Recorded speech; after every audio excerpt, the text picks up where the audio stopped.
Benvinguts a aquest primer vídeo de la sèrie de tutorials de Godot en el que aprendrem com crear un personatge estàtic. Aquests personatges són els més simples i no tenen cap tipus de moviment.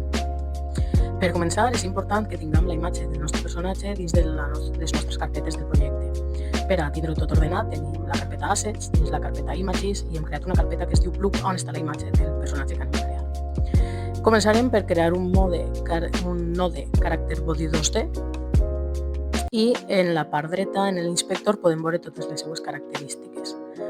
Una característica important és si va per terra o va per l'aire, i veiem com canvien les característiques al canviar si va per terra o va per l'aire. Després, una altra característica important és les col·lisions, la màscara i la capa, però parlarem de les col·lisions dels objectes més endavant en el curs.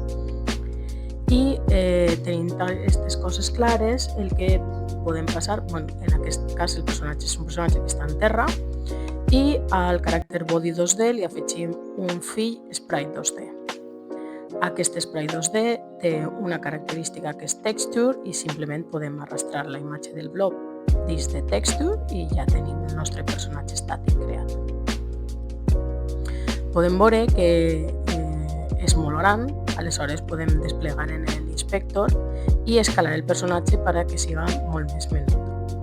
Després podem veure que així tenim un error. És un error perquè els personatges que tenen cos necessiten un collision shape per a col·lisionar amb altres objectes, així que simplement hem d'afegir-li el node collision shape.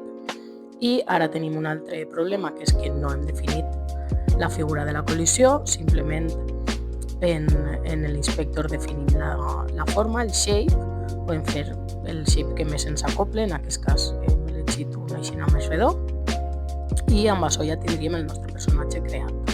Una cosa important és crear els nostres personatges en aquest punt, en el punt 00. Són personatges que després anem a utilitzar en altres escenes i si no els creem en el punt 00, si li fem algun tipus de modificació, com rotar-los, etc., després al utilitzar-los en altres escenes podem tindre problemes a l'hora de ficar-los en l'escena en el punt que volem, etc. Ara, per executar la nostra escena, hem de prémer el botó que té forma de claqueta. En aquest cas, com encara no havíem guardat l'escena, ens demana guardar-la i per a que estigui tot ordenat la guardem en la carpeta escenes. Al executar l'escena podrem veure que el nostre personatge apareix al cantonet de dalt a l'esquerra, perquè és el punt 00. Com ahir no podem veure el B, per a veure-lo bé podem moure-la a qualsevol altre punt de l'escena i tornar-la a executar. I allí el podem veure. Una volta l'hem vist bé, el tornem al punt 00, perquè com hem comentat antes és important que els personatges que utilitzarem en altres escenes estiguin allà. I amb això finalitzem aquest primer vídeo sobre com crear un personatge estàtic amb cos.